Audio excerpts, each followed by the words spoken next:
genre.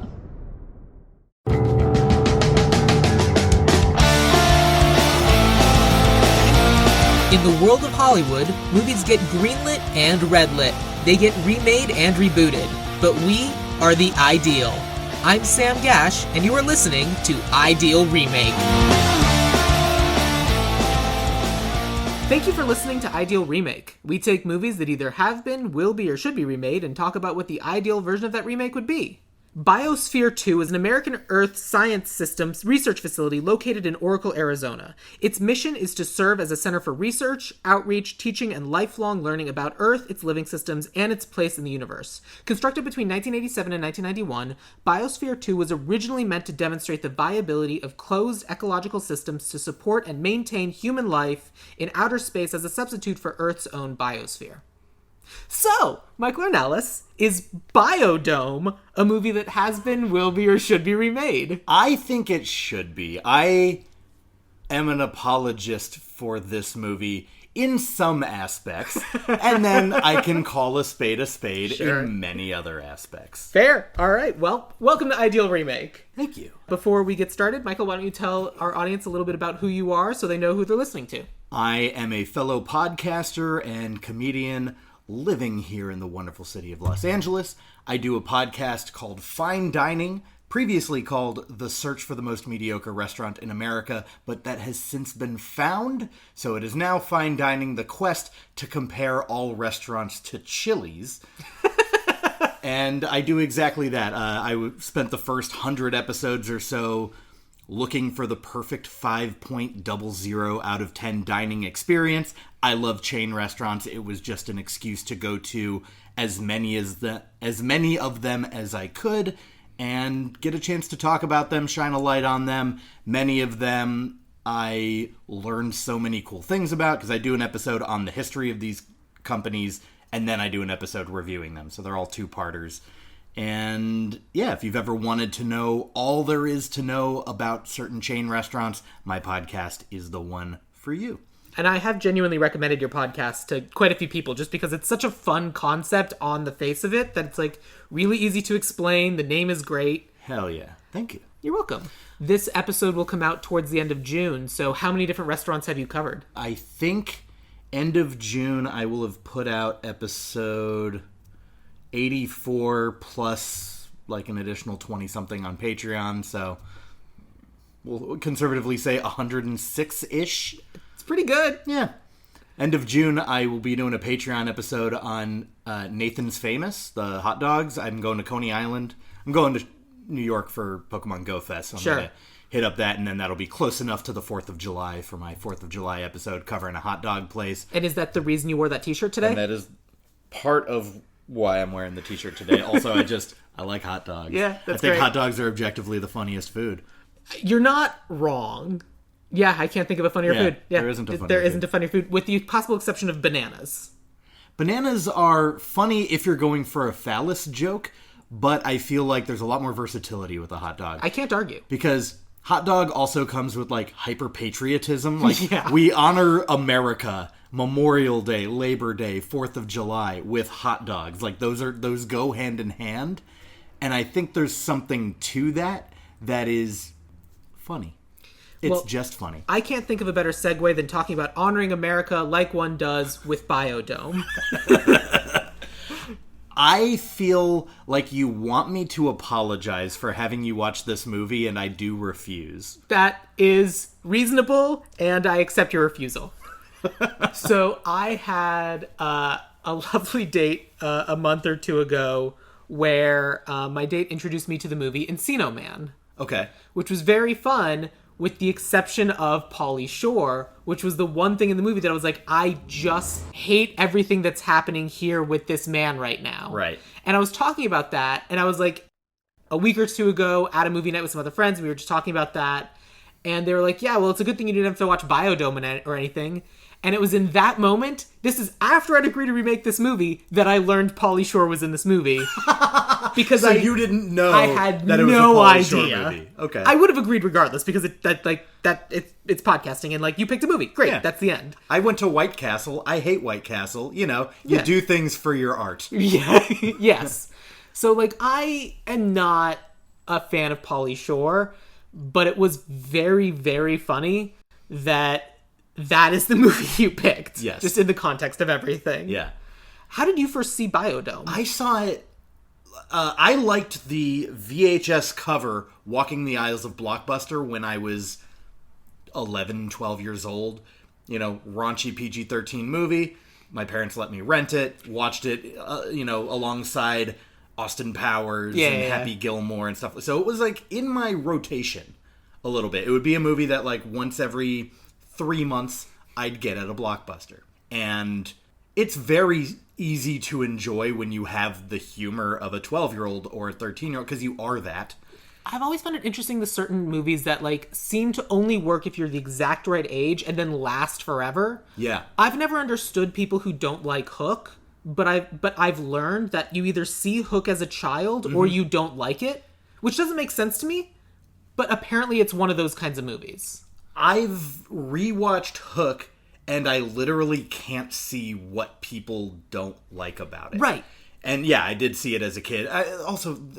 I think Goonies is another example. I didn't like Goonies even in high school. Fair enough. I saw Goonies for the first time as an adult, and I didn't connect with it. But I saw Princess Bride for the first time, and I thought it was overrated. I still thought it was good, but, like, I think that there's a craze about it that I don't agree with. Fair enough. I disagree, but that doesn't matter. Yeah. I will say with Hook, though, there is just an inherent magic to Robin Williams that makes all Robin Williams movies work, or at least all of the Robin Williams movies where he is kind of exhibiting that larger-than-life character. Yeah, I think that's fair. There's a movie called Jack, where he's like a kid in an adult's body or something. Okay. And I think it has like a 6 on Rotten Tomatoes. That genuinely, I loved that movie. It's disappointing that the Robin Williams movie that pops up in my brain unprompted more than any other is Bicentennial Man. That is an odd I don't know why. activation thought. For me, it's Aladdin. Yeah. It's got to be Genie. Aladdin's so good. It's my favorite Disney movie. Yeah. But I think about Bicentennial Man more, and I wish I knew why. Look, you're going to live to 200, and that's why. Yeah, that's it. Maybe. That's it. This is a complete non sequitur that I may end up cutting, but my friend worked at Film Illusions, which was a costume house in Woodland Hills up until about last month. And I was helping them, like, pack up and move some different supplies and different things. And one of the things they had were, like, little, like, face masks from scans and everything. And I was like, I keep looking at this one and I keep thinking it looks like Robin Williams. And they're like, because it is Robin Williams. I was like, what? Oh. And they're like, yeah, no, this is for Bicentennial Man. We scanned his head. Look, I can't get that movie out of my mind. And now I have a visual from, like, where they made all the costumes. It's following you. Yeah. But Biodome has followed me. Genuinely, I enjoy it. And I think it kind of has a little bit of that effect of, like, look, I don't think Pauly Shore is a good actor. I don't think Bud and Doyle are aspirational characters. But at the same time, I do really think that arc of growing to understand your responsibility and the environmentalist message that comes with it, and kind of taking accountability for some of the damage they've done, are bigger character arcs than you expect in a movie like this. And even if they aren't acted to an expert level, I think it's worth revisiting. I agree. This is one of those movies that I didn't enjoy, but I very much was like, there's a lot of ideas here that I do really like. Environmentalism especially. And especially, like, there are a lot of very young people today who are just like, well, the environment's fucked and it's always been fucked, so why do I need to care? Yeah.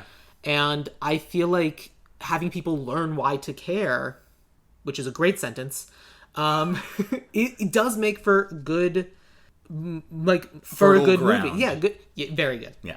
I also think, like, I don't need an excuse to like a movie. Like, I don't think a movie needs to be high art or, like, the greatest movie ever told. Like, if it gives you that sense of escapism and a sense of joy and doesn't punch down, which I don't think this movie does. No, it really doesn't. Like, there are a lot of really redeeming factors in this movie. It's also, it's aged really well from, like, I don't want to go so far as to be like, it's a progressive movie, but, like, movies of that era, there's a lot of, like, gay jokes. And there really isn't any of that. There's maybe a little, like, embracing or, like, they do have kind of a closer than average male friendship. They also specifically say in the movie that Bud and Doyle, they're like, yeah, we like women, but we like dudes too. Yeah, biodome. Does that mean it goes both ways? No, but we do. Yeah, that's the joke. And like the friend I was watching it with is bi, and he's like, this is not the representation I'm looking for. But you got it. But you got some. It. And you know like, what? For a movie from the 90s. Yeah, take what you can get, kind of. Absolutely. Yeah. And like, I think that's great. I considered gender swapping a couple of the scientists because of that, but that's a conversation we can have later. Yes. In the meantime, my experience is I've been to Biosphere 2. Oracle is outside Tucson, Arizona, which is where I grew up. I've been aware of Biodome since I was 12, but I only saw it for the first time last week. Yeah. It's like, so the bio I gave about Biosphere 2 is real. I pulled it off the Wikipedia page, but like, I've been there. It literally was a research facility where they locked themselves in for a year and then lost their minds. It also, it didn't... I don't know anything about the true story of it. I know it's loosely based on a thing, but... It didn't go well. It also broke a couple times. Like, one of the ceiling glass panels in the greenhouse fell out. Yeah. And so they had to, like, repair it and, like, re-seal off the... It didn't go well. It wasn't really a success, but it was more a, hey, this is a thing we should keep trying. Sure. And now it is very much a tourist attraction. Was it with, like, the goal of, like, if we can do it on Earth, we can do it... Yeah. Like on the moon or something like that? Yep. Okay. It was, if people can live in an enclosed environment without any connections to the outside world for an extended period of time, we're going to need to do that to really lean into space exploration. Yes. Little did they know that it turns out people can't really live in complete lockdown for an extended period of time without making friends with all of their pillows and giving them names and then naming their pets and having a tea party for everything. Everyone dealt with lockdown in their own way. I was like, were you watching me during COVID? Like, what's that exact explanation? Look. Yeah. We all did it. It's a shared universal experience. Yes. But yeah, so like, for people who haven't seen Biodome, let's do a quick walkthrough because like, it's pretty easily like summarized. Yes. But I think what we're going to want to do in our version is get into a lot more specifics. So what happens in Biodome? Biodome starts with Bud McIntosh and Doyle Johnson, who are two 90s-style slacker fuck-ups who are trying to get out of a commitment with their girlfriends to go clean up on Earth Day. Very early, planting the seeds of them not really respecting Mother Nature. And then in the process, they decide to go try and win them back, I guess, or make sure that they've not left them for other guys, because they were kind of trying to rattle their cage a little bit, calling Bud and Doyle to be like, hey, we met some guys, we're going to go to this kegger or whatever. They go, they got stood up, it's not a real thing. They notice on the way back this biodome, and they're like... Why do they notice in particular? Because we have to pee. Yes. We have to pee. That's it. You want to hit up that mall? Sure. Viva Los Biodome. That kind of vibe, right? And they go, and they kind of break their way in via a distraction firecracker that Bud had on him, because that's how he lights his cigarettes, I guess, as he lights the tip of a firecracker, then lights the cigarette, then... Yeah, it doesn't all make sense. I'm not apologizing. I'm not going to apologize for it. This movie is fine. Are you going to apologize for him killing the rabbit? It wasn't real. No. It wasn't a real rabbit. No, it was not. This is not Cannibal Holocaust. They're not... What? Do you not know that movie? It's a horror movie. Something for another time. Horror movie, real animals get killed in it. Oh, no! Yeah. It's there's a lot of ethical concerns with that movie. I probably won't cover it. Don't watch it. Never heard of it. Yeah, don't watch it. Great. They go into the biodome right as they're having the sealing the scientists inside ceremony. They do that. They're in like the waterfall area taking a pee. They come out and they realize, oh no, we're locked in here. And so now for 1 year with provisions for 5 people, they have to have 7 people, 2 of them being Bud and Doyle, who don't really understand what's going on. And they try and cover it up with, oh, we brought in 2 agents to be the outside chaos factor. Yeah. They are our special scientists. Everything is going according to plan. Ha ha ha ha. William Leakey, our billionaire, is having to come up with wild ideas on the fly to the press to be like, no, my investment is still sound and people should still continue to give me money. Yep. And Bud and Doyle do exactly that. They create chaos. They not like to try to do it, but it's just they are forces of nature in that way, and they kind of tear their way through the biodome, and there's like a homeostasis factor that has to be maintained. They find a key to the outside world and decide to throw a kegger there. I'm probably jumping ahead a little bit. They do in the process get very culturally popular. Basically, as they get locked into the biodome, it's this whole big news thing, and yes, they become very famous. Their two girlfriends are proud of them, and like getting to kind of like ride off the high of, yeah, look at all these cool boys that we've been dating. They're finally doing something because they're being lied to about everything that's cool, or everything that they're doing inside. Like, yeah, we are a part of it. Basically, these two dudes, the constant joke is that like it's weird to see them off the couch. Right. I don't know how these guys survived. I don't know what they did for a living. None of that matters for the purpose of the movie. They're basically just like burnouts. Yes.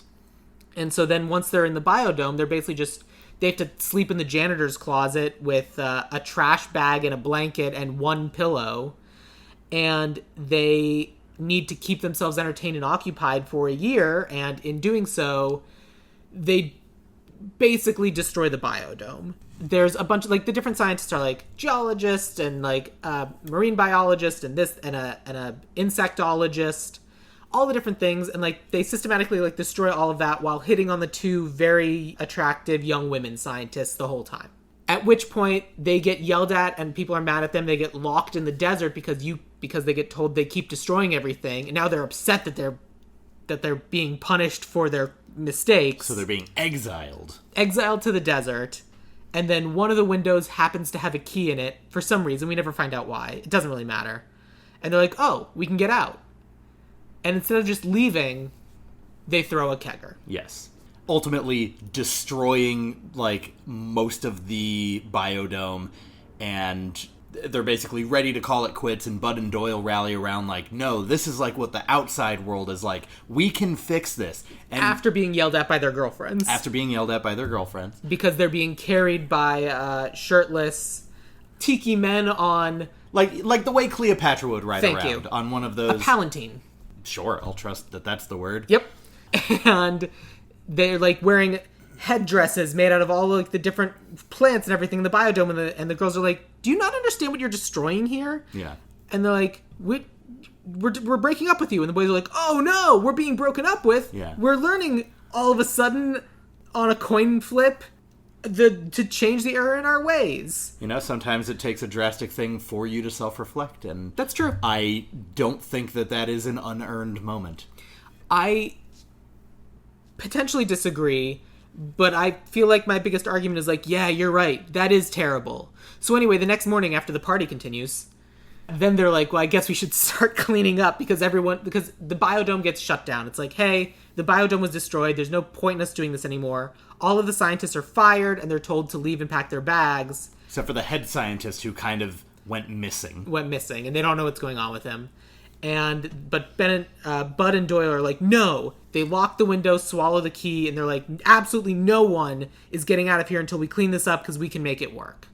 And I think that's fair. I think that's a good third act for the movie. I do think it's a little unearned, but I think it's the correct third act. Yeah. Because then all of a sudden now in this last month or 2 months of whatever of the biodome experiment, they clean up the planet, they make it functional again, and they actually learn to cooperate and work with the other scientists, which ends up being a good, correct metaphor for what should actually happen on Earth. Yeah. Which is Biosphere 1. Which is why Biosphere 2 is called Biosphere 2. What's the difference? So Biosphere 1's the actual planet. Biosphere 2, the real thing, is called Biosphere 2 because it's like planet Earth, but the second one. Oh, I see. So Biodome is a parody of Biosphere 2. So we need to make Biodome 2.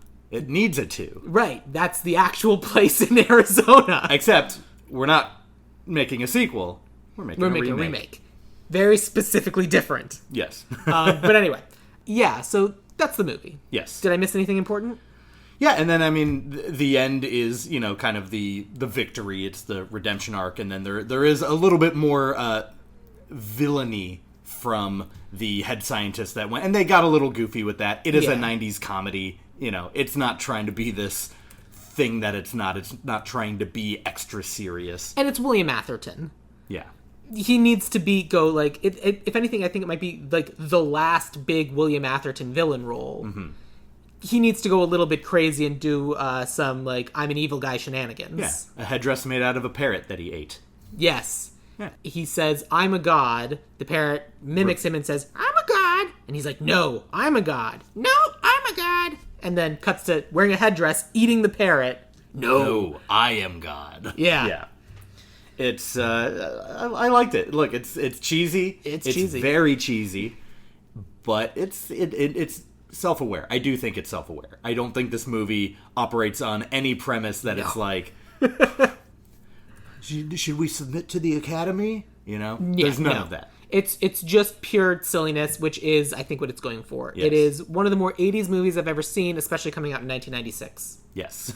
But yeah, so that's the movie as it exists. So our role is to kind of take it and remake it, and especially during a time when people are even more concerned about the planet, I think starting this movie as, hey, this is how we can survive in a biodome on other planets, and then turn it into, no, this is how we can save the Earth, Yeah. is pretty good and important, and that seems like a good concept for a Very movie. timely. Very timely. Yeah. I mean, it was timely then. It's just only become more and more evident of how timely. Yeah. Yeah. I don't think we need to, we need to know what Bud and Doyle do for a living. Who gives a shit? It doesn't matter. Yeah. To me, it's just like, it's a means to get them to the biodome. And honestly, I need to pee does tickle me. Yeah. I think it's funny enough and works for their characters. Yeah, I don't have any notes about that. I think that's correct. I think them finagling their way in into what they think is a mall. Yeah. I mean, the only thing that might be a little bit different is that, in modern day Oracle, it might be like, oh man, that casino's probably got a great bathroom. Sure. Yeah. Yeah. As someone who's been to Oracle and knows people who work in Oracle, whose mom worked in Oracle. How's the bathroom? Not as air conditioned as it should be. Yeah. I don't like that. But, it's two burnouts who live in Tucson, Arizona. Yeah. How relatable to me specifically. Yes. But, they're two burnouts who live in Arizona, and I, the idea of their girlfriends going and, going to, cleanup efforts and doing different things around the state, I think makes sense. I think that's good, I think it's valid, and I agree with you. I think that we can keep that exactly the way that it is. The things that I would want is I think we can do a lot of different things that are a little bit more explicit in the science, and I also would take out some of the more explicit sex pestery. Yeah, I mean, very specifically the first time where Bud and Doyle are like, we need beds, and they kind of go and sneak into the beds grope a little of Kylie Minogue and the lady from Mortal Kombat. Yeah, not keeping that. No. I also, so there was a moment in the movie that I didn't understand, and I was curious if you had an explanation because you've seen it a bunch of times. At some point, Ben and Doyle are going nuts. They hate the food because they've just been eating soy and, ethically grown food the entire time, and they're like, I'm losing my mind! And they, figure out a way to get into the vents, and, they randomly find another supply room, and they find a barrel full of junk food. Yeah. And I never understood how or why that was there. So my assumption is, at the end of the day, these scientists are human beings and probably have a snack stash or want something like that from the outside world. That to me justifies it being there. It could use a stronger justification for sure.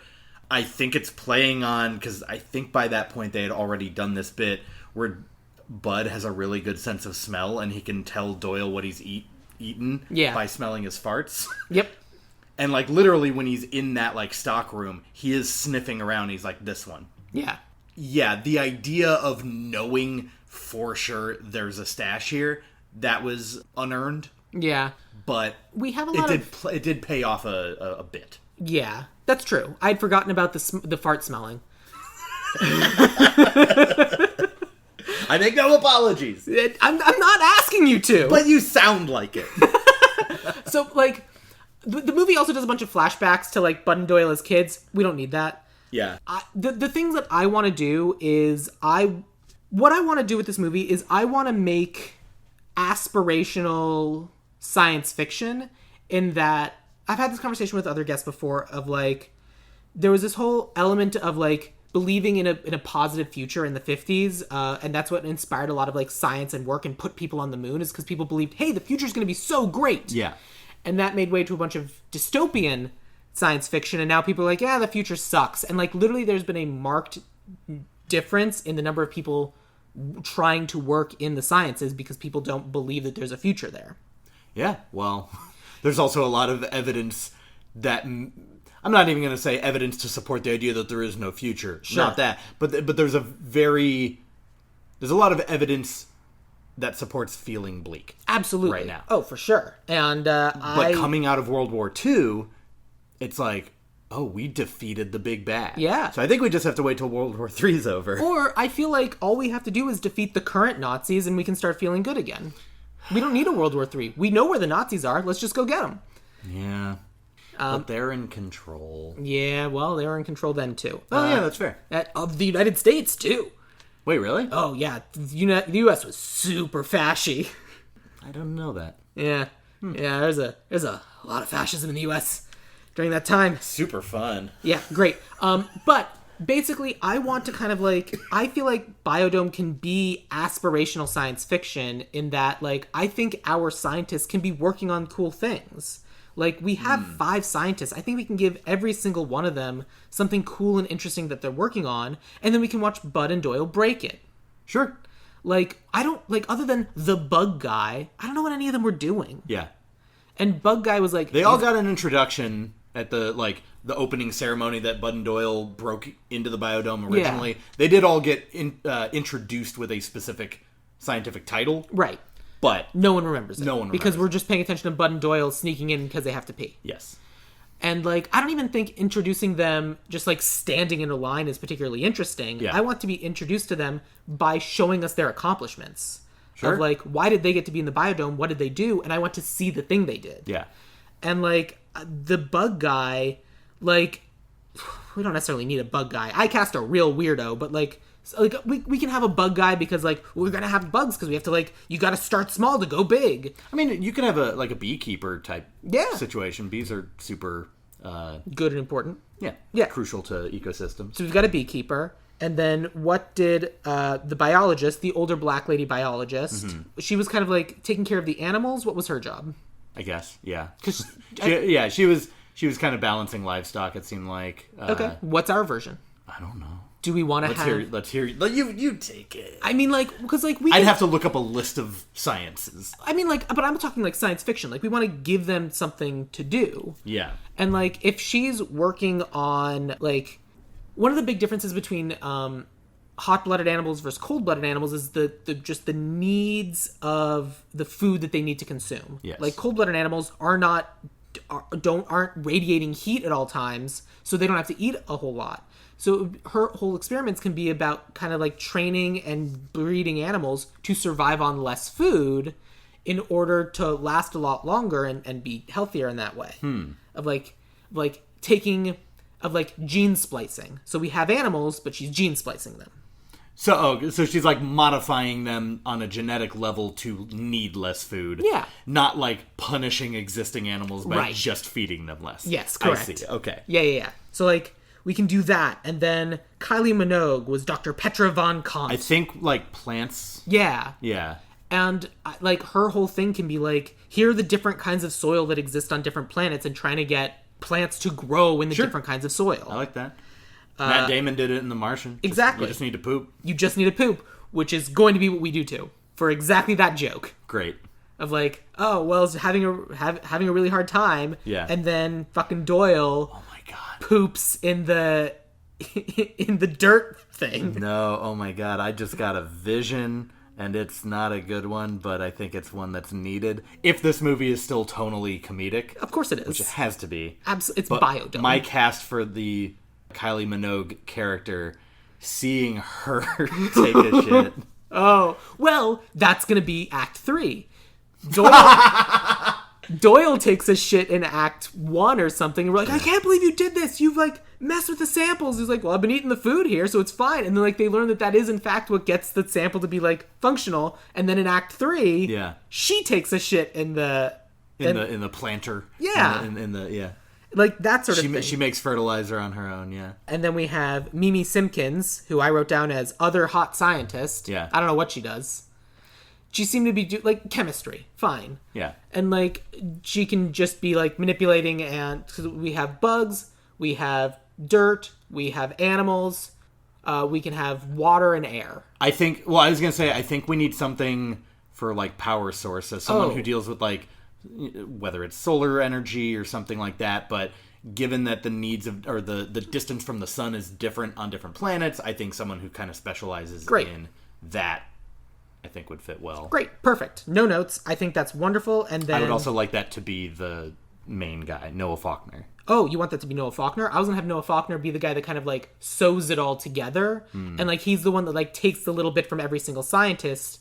And, to me, the type of guy who says, I am God, is the one who is like, I harness the sun. Fair enough. Yeah. The power of the sun in the palm of his hand? Yeah. Great. Okay. Power of the sun in the palm of his hand.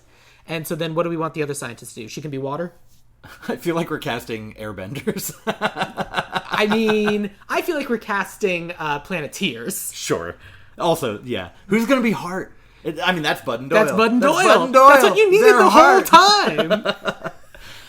Yeah, I think water health is a very good one. Filtration. Let's actually do that. She is both water and health.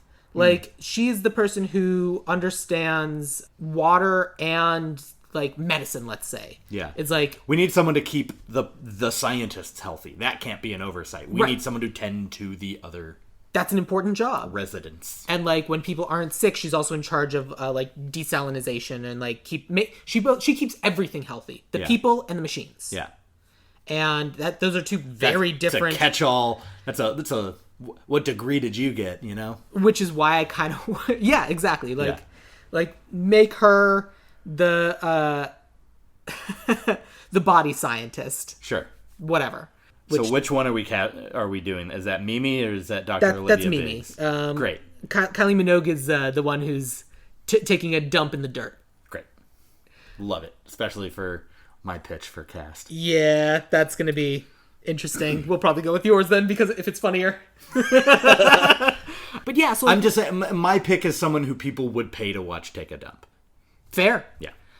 I'm excited to find out. I would not, by the way, pay to see anyone take a dump. I want to let that be known and on the record. No. You've been a watch them cut their hair person from day one. That is, between you and I, okay? That's not for the public to know. All right. But, that's the scientists that we have going in. And then we have, like, the chaos agents who just start breaking stuff. Yeah. For all the different reasons. They, like... And I do think it needs to be, like, their lifestyle. It's not malicious. Right. It's almost like a reckless curiosity. Because I think that is the element of them, the water filtration system, they're treating it like a jacuzzi in Biodome. It's not malicious. Almost none of it is. No. It's the one thing that really drove me out of my mind angry was when they get into the bug room and they're playing tag with each other and just destroying everything. Yeah. That one felt malicious. And then once all of they had an antagonistic relationship with TC for the first 2/3 of the movie. Yeah. And, like, they get into this dude's room, kill all his bugs, and now I don't know what he's doing there. Yeah. His bugs are dead. What's he going to do? Yeah. Like, he's just there the rest of the movie, and later in Act 3, his character arc is, well, now I'm cool sharing my toothbrush. And first of all, fucking no. Look, the 90s were a different time. But yeah, so, like, I agree. It's not malicious. It is free-spirited and ignorant. Mm-hmm. And I feel like the free-spiritedness needs to save, but the ignorance is what needs to go. Yes. I think the way I phrased it of curiosity, even just if that's what's in your mind writing it versus carelessness or ignorance, sure. I think will redeem their characters a little bit more, make them a little bit more relatable, more followable. I just realized I misspoke. I meant the difference between the version that they exist and the version we're going to have. No, I think in the version we have, they need to start free-spirited and ignorant and then become still free-spirited but less ignorant. And that should be the arc that they're taking over the course of the movie. Okay, yes. Yeah, that was me misspeaking. That was my fault. So, like, I feel like they get locked in. We also have this thing where at the beginning of the movie, it's like, well, we're not going to open the door. We said we'd steal it for a year, so we're sealing it for a year. Yeah. And I don't think they should even have the option. Like, I feel like it needs to be, like, automated, and they don't even have the option. I also don't want there to be a key in a random window. So are we cutting the party? Oh, no, we're going to get the party. Okay. Because the thing about Biosphere 2 that really happened is that, like, no matter what, it's still built by people. Yeah. And it's still a glass house. Eventually they're going to be like, I'm so sick of this place. I don't want to be here anymore. And they pick up a rock and they throw it and they break a window. Okay. It's a glass house. Yeah. You can break it. We have thicker glass these days, though. We do, and that's why it's funny. I didn't think that would work. Me neither. We didn't either. Like, it was like, how'd you break that window? I threw a rock at it. These are bulletproof glass. That one wasn't. Who did we hire to build this thing? Are any of them bulletproof? Let's try it. No! Yeah. Something like that. Sure. Yeah. I think a moment of frustration. The thing that I think makes the party work, like the kegger that they throw in the biodome, is the fact that the scientists are able to discover that there has been a breach by what's going on in there. Like, with the kegger happening, they're like, wait, what the hell is happening? Yeah. Which I do think serves to make the biodome feel like this big place. Because, like, realistically, like, you'd hear it. Yeah. You know? You wouldn't, actually. So, in Biosphere 2... zone's, like, really sealed off. Because there are very separate and distinct ecological areas that are vacuum sealed, pressure sealed. There's like airlocks between some of the sections. Oh, okay. If there's a party happening in one section, there's an airlock, they might not hear it. Gotcha. Which could lead to two different funny ways they could discover it. Like, they could see the readings and the measurements and whatever, or they could see a bunch of flashing lights and not know what the hell's going on. Sure. Because again, it's a glass house. Yeah. The other possibility is then when they go investigate, they're like, oh, something's breaking. It must be an alarm signal. We need to go fix it. They open up the airlock to go in, and then the party spreads to a different section. Yeah. Like like a virus. Like a virus. Yeah. I like that. I like the party to spill over to more than just the one zone it was in. I do think the glass breaking thing should just be between Bud and Doyle. Yes. So that they can get away with, we can throw the most epic Earth Day. And, like, I do kind of like that they were still kind of thinking about it optimistically as, like, in honor of the environment, in honor of Biodome, we're going to throw a party. Not realizing how inherently destructive their parties were. Yeah. You know, I almost like that air of optimism that they do have. Because I don't think Bud and Doyle are bad people. I think they are incredibly...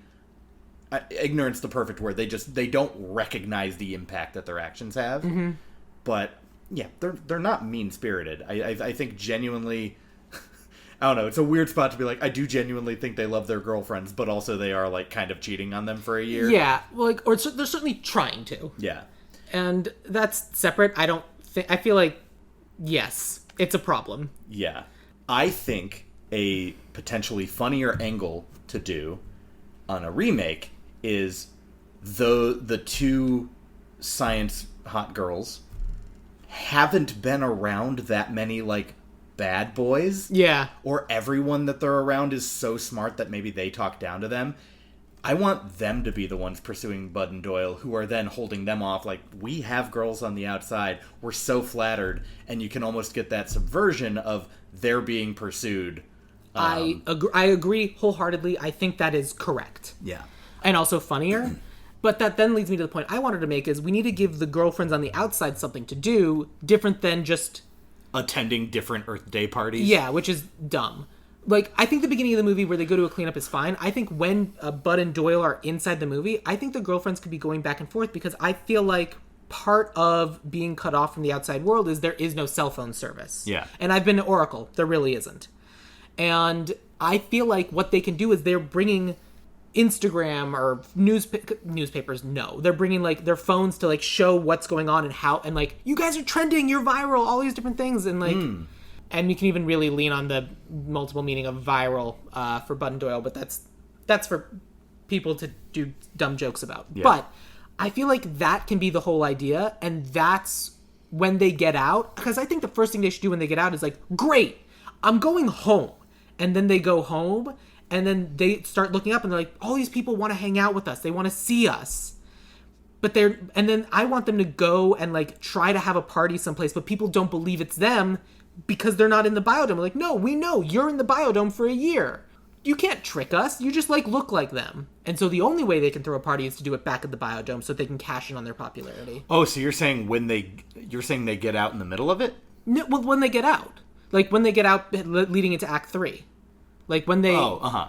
Like the reason why they throw the party is because that, like, it's not like we're gonna, let's trash this place. Oh, I see what you mean. So they actually go to one of those parties en route to throwing that kegger. Yeah. They have one failed attempt at doing that. I see. Like, because, like, we finally got out. And it was wild to me that, like, they ordered a bunch of pizza, but they had it delivered to them at the biodome where they were. Yeah. Which was insane to me. Well, their car got booted. Oh, yeah, I forgot about that. Whatever. And they're in the middle of the desert. They're Where are they going to go? The desert. Yeah. Their car got booted. Didn't seem illegally parked Not to me. towed. That was it was very illegally parked. It was like they just turned in a roundabout and just left. Uh-huh. That's a very California way to look at parking. Not Arizona. You can park wherever. But like, yeah, it's like I want them to go home. I do think that's valid. I do think that was maybe a shortcut that they took. Also, absolutely, this is the mid-90s where like the 100-minute movie was the thing. Oh, for sure. Like the fact that this movie's an hour and a half is immensely to its credit. Yes. More hour-and-a-half movies, please. I'm so sick of 2-hour movies. Yeah.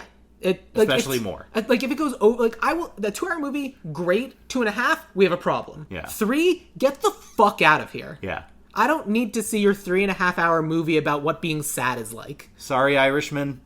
I was talking about The Brutalist. Oh, I thought you were talking about Beau is Afraid. Both of them. All of them. They're not for me. Killers of the Flower Moon. Look, just none of these are movies I'm going to watch in a theater. No. I have to pee more frequently than that. And I'm not willing to miss a movie. And if you have to have an intermission, go fuck yourself. I will give the exception to RRR, which has an intermission, and... I haven't seen it, but I hear it's a blast. It's worth your time, and they spell intermission with 3 R's. RRR is great. You put a strike against it for me with that. I'm okay with it.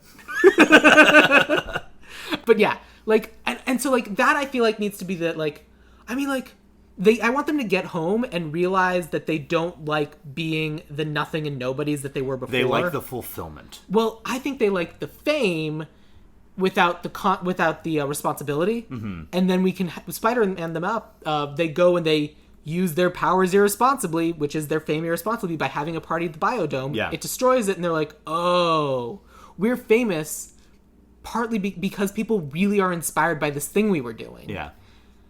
We should probably do that thing we were doing. Yeah. And like that's what all the articles are about, of like, hey, you guys are doing something incredible and remarkable. You're going to help save the world. Yeah. And instead of doing that, all you cared about was being famous, and then you destroyed the thing that everyone looked up to you for. Of course we all hate you now. And then it's like, oh, good point. People liked it when we saved the world? I guess we should try to do that. Yeah. I think that's solid. Yeah, it's something like that. Yeah. Any other thoughts? And then I don't necessarily need Dr. Noah Faulkner to lose his mind in the way that he does in the original movie, but I'm okay with him losing his mind in that he becomes the new Bud Doyle and just is trying to be chaos and like throw the ultimate party. It's like, this is what you want? This is what people want? I'll throw a party. And then no one shows up. I like him feeling a little bit more comic booky. Okay. I like the cartoonishness of the way it is.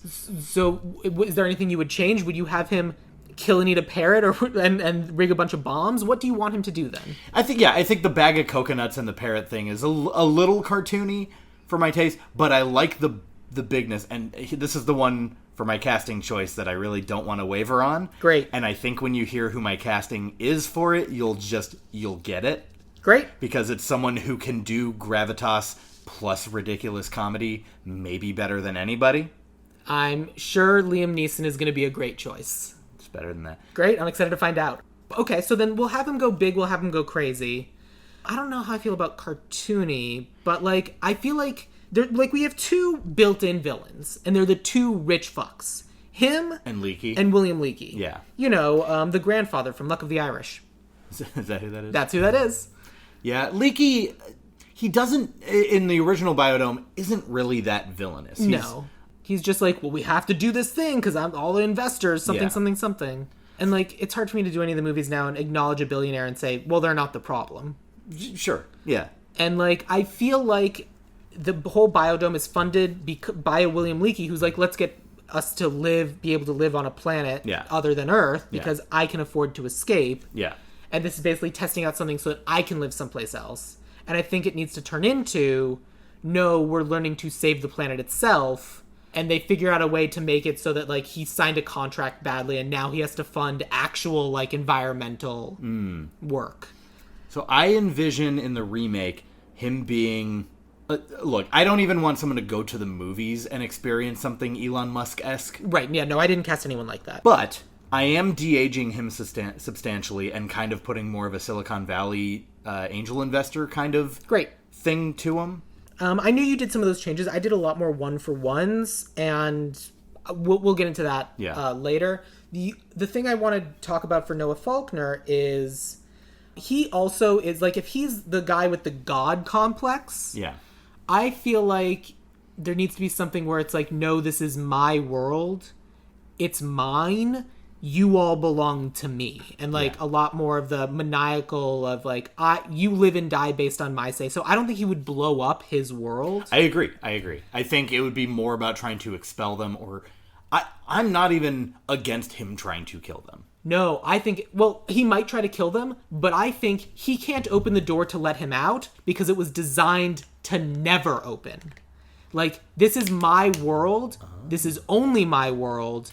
And I am going to rule in here forever because I have made the perfect little world, and that's it. I like that. The reason why he couldn't open the door to let them out is because it's programmed to never be able to open again. Yeah. He has made a place where he will be able to live the rest of his life and not be affected by all of the environmental and everything else happening in the outside world. Yeah. He is fine.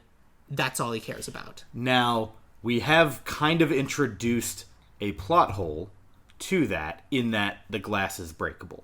Yes. So either that is their way out of knowing the glass is breakable, or there has been an element of they found, like, one vulnerability, but the rest is still kind of like a fortress. Or, after seeing what happened with the party, Faulkner, despite disappearing from those on the inside, maybe has pulled some strings to get the biodome reinforced. We have a couple of different options. One, there's a biodome within the biodome. A triodome. Well, yes, thank you. A triodome is better than what I was about to say. I was going to say a biodome dome. Oh, I'm in the true biodome. You are in the biodome dome. But triodome is better. And there's a couple of different things that can happen. Well, we were manipulating the environment in here, and the environment out there is different. And it's literally just like two different things weakened the glass, and that's what made it breakable. Mm-hmm. Or he believed it was done, and the billionaire cut a bunch of corners into manufacturing. They're like, no, this is my place. It's perfect. I don't know how you got people in, but you're stuck in here with me now forever. Mm-hmm. Oh, really? Rock. How'd you do that? I don't want to undercut him that much. So, like, I feel like his secret place where they can't find him is our triodome. Mm-hmm. And the fact that they were able to, like, break the glass is funny, but I feel like that's what's going to lead him to do something to do, like, extra super duper locks. Because it's very much of, like, I knew that they would come to get me out eventually, and now I'm going to make it so that they can't come in and we can't get out. Of, like, some sort of, like, extra... like a mechanical thing that, like, encases the exterior of the biodome. A different kind of dome that is not bio. No. There's a good joke here. A good play on words. But someone other than me is going to have to come up with it. That feels like pressure. Yes. No, you fools. It hasn't been a biodome at all. This whole time, it's been a biosphere. And then it just, like, an extra, the second half is, like, loops around and covers it up. Excavates. Yeah. The bottom half of the sphere just, like, rotates over and covers it up. It's been a biosphere, too. Yeah. That's stupid. I don't mind it. Great. Look, I'm on the side of the executive who really wanted a robotic spider in Wild Wild West. Sure. So pitches like that aren't going to deter me. I feel like if it's tonally consistent, I'm into it. Yeah. I feel like if you're just like, hey, serious movie, robot spider, now it's weird. Yeah. Like, but like, I feel like if we're like having these people be weird and silly the whole movie, and then it turns out, oh no, you thought you were silly? I will show you what true silliness really is. Yeah. That's what I think is good. But yeah. And that's what I think they need to do, and then they figure out how to, like, get out of there, and they have to use all of their different sciences and truly become Captain Planet. I mean, by their powers combined. I mean... And they also have to figure out how to wrest control of the sun from Faulkner. Like, I think that's solar what it needs to be. The... Like, maybe it's like a steel cover that goes over all the glass, and so they find a way to... Basically, like, we're going to have to cook ourselves to cook him out. And so they harness the sun. It reflects off of, like, this steel exterior or whatever. The biodome is heating up, like, global warming on a rapid scale. Yeah. And, Faulkner has to call it quits. Yes, because otherwise he's going to burn alive. Yes. And the one thing God himself does not want is to die. God himself should not reside in hell? Yeah, he is not... There you go. He's literally standing in front of, like, the rainforest area is burning. It's on fire. Like, at this point, stakes are high enough that the good Bud and Doyle and, you know, the other good scientists are willing to destroy the biodome if it means saving themselves, because the experiment itself, they made a success. Yes. I feel like the party destroys the biodome to an extent, and then they make it, they get it working, and it's good and flawless, and they fix it. But they then have to destroy it. We have to destroy it after all this work we did? Yeah. We saved the biosphere or whatever once. We can do it again. And I feel like that's the thing. We can rebuild. Not even that. Of like, the whole purpose of this is to... I don't mean rebuild structurally. I mean rebuild... the planet. Yes. Like, the actual planet. Like, hey, whatever lessons we learned here, we can actually apply that to the rest of the world. This is how we save the world. It's going to take a long time, but it'll be worth it. End of movie. Yeah.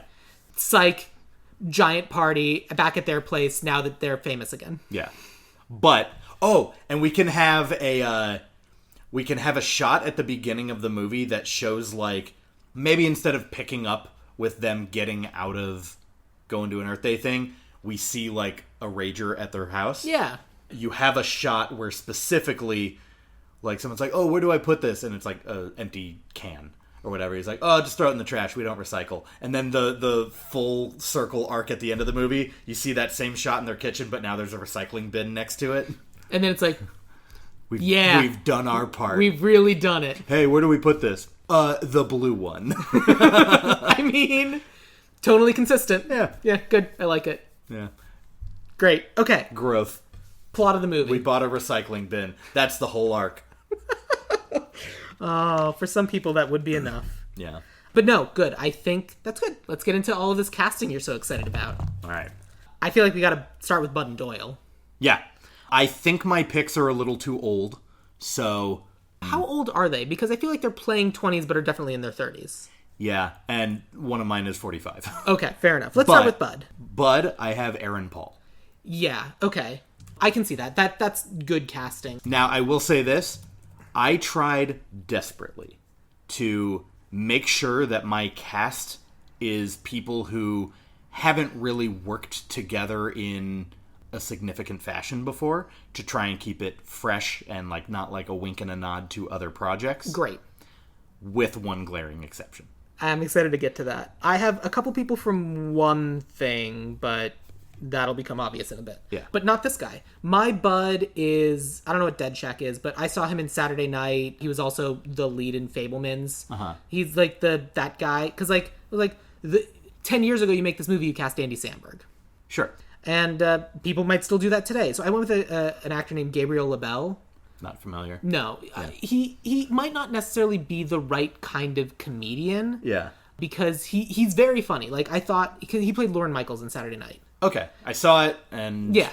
Like, I think he is a good actor, and, like, obviously he was very good in Fabelmans. I did not like Fabelmans, but it's not because of their performance. Like, I think the performances are good. Like, I think he's a very good actor, and he's portraying people who are very funny. Yeah. I just didn't know if, like, he was the right kind of thing. I don't know if either of us love our Bud, so we might just split up both our Doyles, depending on what we have.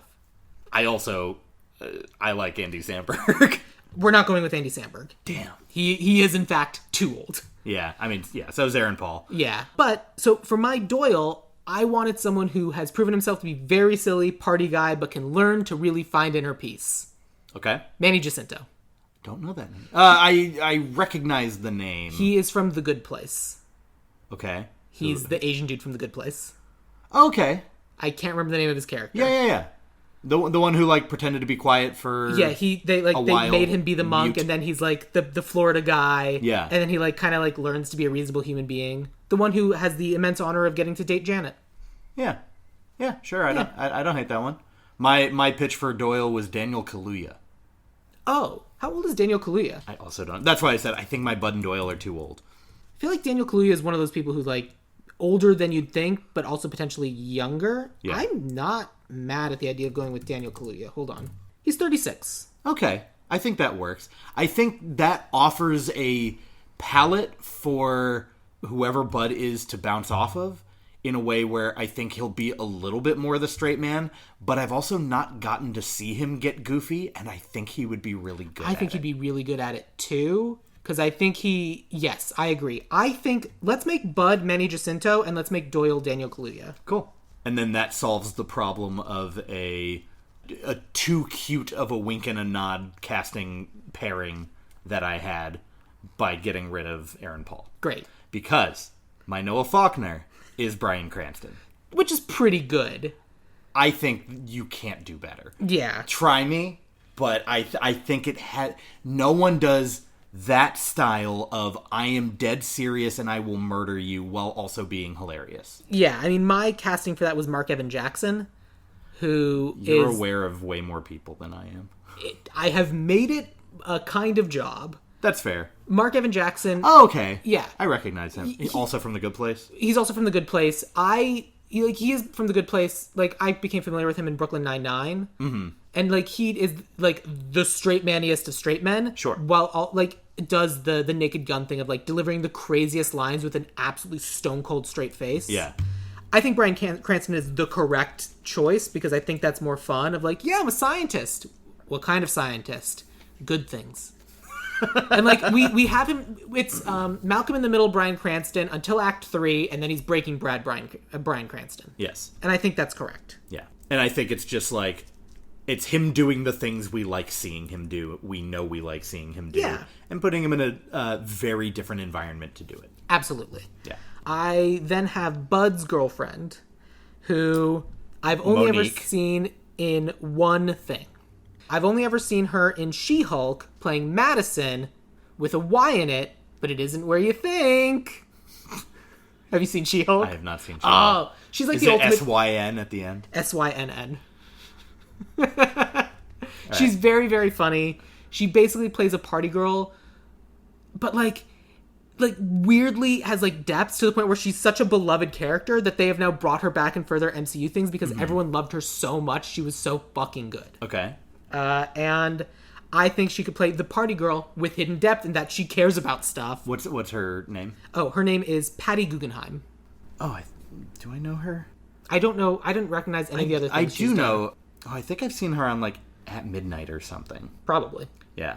You mean After Midnight? I think I saw her on At Midnight, but it may have also been. She may have also been on After Midnight.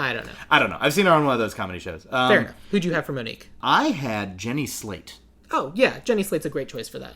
I think someone who can kind of because like Monique in the existing Biodome is kind of presented as someone who is nagging Bud. Yeah. But I think, almost always justified. Like, I think she is very much, like, the audience's window to this world. Like, she presents that character of, yes, we relate most to your point of view. Yes.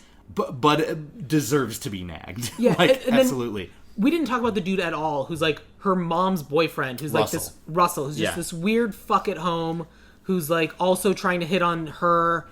I hate Russell. Yeah. We don't have Russell. I cast him. Fucking that... Fuck that guy. Yeah, it wouldn't be used in a similar way. Yeah. But I had Paul Scheer. Fair. Yeah.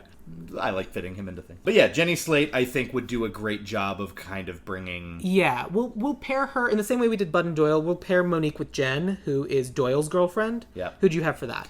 Britt Lauer. I know that name, but I don't know that Kelly name. R. from Severance. I think very, very good actress. Jen, at least in the original, is kind of a nothing part. Like, they do not give a lot to her. So, I mean, I think you would have to maybe beef up the part a little bit to give her. But I'm not, like, married to this. Okay. Pick. I went with Kirby Howell-Baptiste. Okay. She is the female friend in Cruella. She's in Barry. She's in Killing Eve. Yeah. She's also in The Good Place, but that's not why I cast her. I was like, oh, right. Shit. Whatever. I just think she's very, very funny and very good. Yeah. And I potentially... Let's do Jenny Slate and Kirby Howell-Baptiste. Yeah, sure. Just that's that. Jenny Slate, Britt Lower, and... Lauer, like flower. Excuse me. Britt Lauer, Jenny Slate, and Patty Guggenheim all kind of look similar, so... Yeah. Don't want two of them. So one of them, Kirby Howell-Baptiste, and Jenny Slate, I think is the correct choice. Cool. That brings us to our scientists. Yes. The first one I have is the older lady, the biologist. I went with Tracy Ellis Ross from Blackish. Okay. Yeah, I can see that. Yeah, I think she'd be funny. I think she'd be good. It's not a particular meaty role. Like, I think Tracy Ellis Ross is better than this role, but I went with her. I went with Jennifer Jason Leigh. She's from The Hateful Eight, Fargo, the most recent season. Okay. She doesn't take shit. Good. She's a very tough, or very good at playing those, like, tough characters. I believe that, and she's clearly been acting for a long time, since the pictures on her IMDb Pro are her as a teenager. Oh, wow. I don't know what this show is. Fast Times at Ridgemont High. Oh, wow. I'm going to push us to Tracy Ellis Ross. Okay. Who'd you have for your Kylie Minogue? That you were excited about this one? Ana de Armas. Oh, okay. For some reason, in my head, I thought you were going to be leaning towards Julianne Moore. Oh, interesting. I think Ana de Armas is a better choice. I went with an actress named Geraldine Viswanathan. She's recently in Thunderbolts. She was the assistant. She's also in Drive Away Dolls. She's in Blockers. She's great, but I think Ana de Armas is greater. Oh, I think she's on... Is she on Miracle Workers? Yes. Okay. Okay, great. That's our Kylie Minogue. Then we have our Mimi Simpkins. So this is where I aged up. I did too. I also went a little bit different with this actress. She's in Barbie. She's in Assassination Nation. She's also in something called Meet Cute. Her name is Harry Neff. Harinef. She's a trans actress. And I thought that she'd be very good at this. Not familiar? Yeah. Do you say she's in Barbie? Yes. She plays Barbie. My pitch is Jennifer Coolidge. Oh, okay. Yeah, Jennifer Coolidge is always great. Yeah, and seeing Jennifer Coolidge going for Daniel Kaluuya... That would be very pining funny. For him. And him being way more tempted than Manny Jacinto is by Ana de Armas. Yeah. I think could be a very fun dynamic. That is a very fun dynamic. My only hesitation is, can Jennifer Coolidge deliver all the science talk we would need her to deliver? I'm sure the answer is yes. You know, we get as many takes as we need. It's true. This movie might go over budget, but, you know... Just like the real Biosphere, too. There you go. Wildly over budget. Yeah. A failure, some might say. A flop, as they say in the industry. Yeah, they're trying to make their money back with tourist money. Yeah. I don't know, because I think those are both very different choices. Yeah. I want to fight you for Jennifer Coolidge. Yeah, I think Jennifer Coolidge is probably the right choice, just because it's a different note between the two characters. Otherwise, they're hitting the same note. Yeah. And I think for comedy, I think that's important. Yeah. That brings us to T.C. Romulus, a.k.a. the Bug Guy. Who'd you have for that? Keegan-Michael Key. Makes sense. Yeah. I went with a real weirdo. Yeah. I went with Jeff Lewis. He's the weirdo in The Guild. Jeff Lewis. It's a real one-for-one. He's a dude in his 50s. Another thing another one that I don't Lew recognize him. Did you ever see The Guild?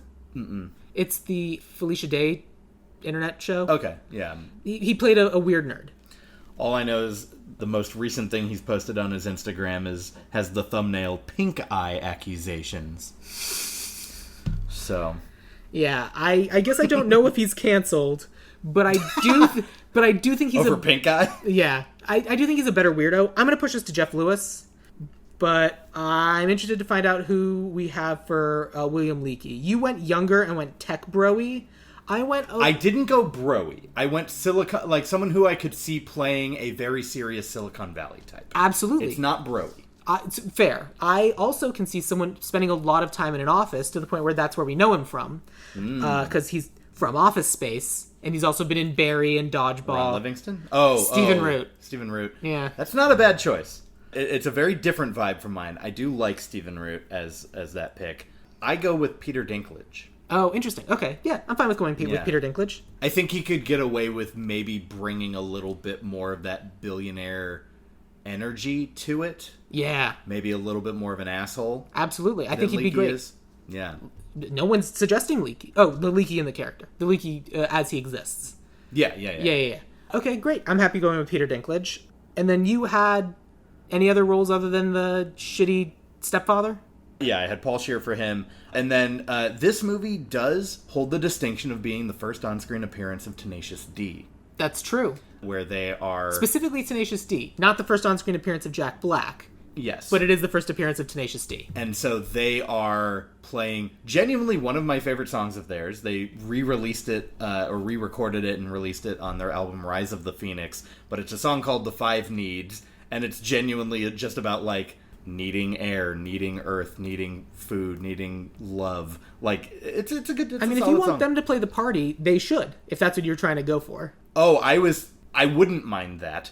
I was thinking of what's a fun comedy music duo in today's world, and I was going to say Garfunkel and Oates. Oh, great. Okay. I like them a lot. I also am not opposed to just having Tenacious D come back and do it. I also it was weird to me that they, like, introduced Tenacious D. It's like, hey, look, here's Tenacious D at this party. And then we go back to the Biodome, and it's a different band at the party. And I'm like, why'd you get two bands? They're different parties. I know, but, like... It's not like the party moved.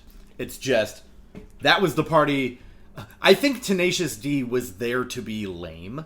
I think it was like, oh, shoulder rubs and, like, hippie guitar. And then Bud and Doyle are like, no, we're throwing a rager. We're getting, like, rock and roll. We're getting, like, amplified music.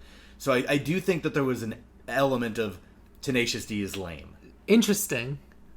That joke has not stood the test of time. No, it has not. Garfunkel and Oates. So that brings us to writer and director. I have separate writer and director. Do you have separate or do you have a hyphenate? Kind of. Okay. I have two people as writers and one of them directing. Okay, great. Both of mine are they're writers and directors in their own right, but I have one as the writer and one as the director. Okay. So why don't you tell me about... let me tell you about my writer, then you'll tell me about both of yours, then I'll tell you about my director. I went with someone who can write comedy. Mm-hmm. Zany, wacky, silly comedy. Mm-hmm. And so that's why I went with the writer of the movie Bottoms. Not familiar. These two girls start a fight club in order to get girlfriends. And it is an extremely heightened reality movie. It is wildly zany and very funny. Okay. This writer's name is Emma Seligman. Okay. She's great. I went to I saw Bottoms at a screening at the WGA, and there was a talk back with her afterwards, and she's so funny. She co-wrote it with... I feel like I've heard of it. It's somewhat recent, like within the last couple of years. It's Rachel Sennett. Okay. And so she co-wrote with Rachel Sennett, and then she directed it, but she's also written other things. She's a very, very funny writer. Yeah. I didn't want Rachel Sennett in this necessarily, but she would have been great as one of the girlfriends, I guess. But, like, yeah. Emma Seligman. Good stuff. My set of writer/director have worked together countless times. They have a track record. They've done Wet Hot American Summer. They've done I think, the best rom-com of all time. They Came Together. David Wayne and Michael Showalter writing, with just David Wayne directing. NTSF SD SUV is the name of one of the shows they did, starring Paul Scheer, and it was a CSI. I'm familiar with the show. Okay. It occurs to me, I don't know how much of their... Like, I watched Wet Hot American Summer, the movie. I never watched the show.